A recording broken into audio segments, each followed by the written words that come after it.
we're having a hearing today as to why people who are American, they are American, do not deserve health care. They're here lawfully. They pay more taxes than Facebook does. They pay more taxes than many of our federal corporations do. They pay for, DACA recipients pay for members of Congress's health care more than Facebook does. And we are sitting here having a hearing and saying we're going to return that favor by stripping them of their ability to engage in Medicaid, when they are the ones that are changing our grandparents' sheets in a nursing home. If there's any individual that believes in stripping Medicaid from DACA recipients, I would like to know if they are willing to give the $6.6 billion that DACA recipients pay in federal taxes back to them. Are we willing to refund the $3.3 billion in state and local taxes that they pay back to them so that they can afford their own health care? Thank you so much, Dr. Mons, for joining us here today. I would be remiss just for us to put into context what this hearing is about. And we are having a hearing about why we should not proceed with health care coverage and Medicaid coverage to DACA recipients, people who are lawfully here in the United States. And we are having this hearing on the heels of Governor Abbott in Texas issuing an order to Texas troopers to push children and infants into the Rio Grande River.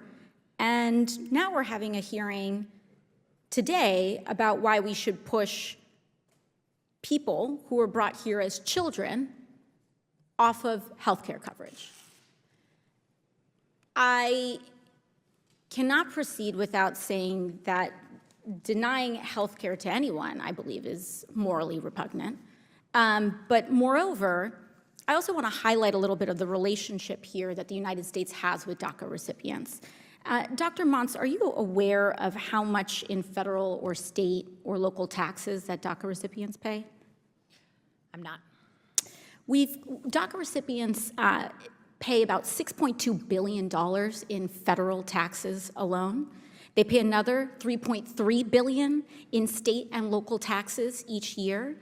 And given that, I think it also further highlights the relationship that the United States has with DACA recipients, which is that we take and we take and we take. We take taxes, we take their employment. We have over, we have hundreds of thousands, 345,000 DACA recipients served as essential workers in 2021 during the COVID pandemic alone. I cannot believe this. The idea that this would somehow act as an incentive when any DACA eligibility ended in 2007, over a dozen years ago, is laughable, and as is, I believe, the premise that the American healthcare system is somehow some boon for working class people and the best in the world. What in the American exceptionalism is going on here? I do not know a group of people that oftentimes are more patriotic to this country than DACA recipients. They give and they give and they give to a country that does not love them back in their actions. Yet 74% of Americans, Republican and Democrat, believe in a path to citizenship for DACA recipients, for children who were brought here and made this place their home. These DACA recipients are emblematic of the American dream. They are America's proof of concept. And to strip and undermine that is to undermine ourselves in this institution. This shouldn't even be a question right now. And with that, I yield back.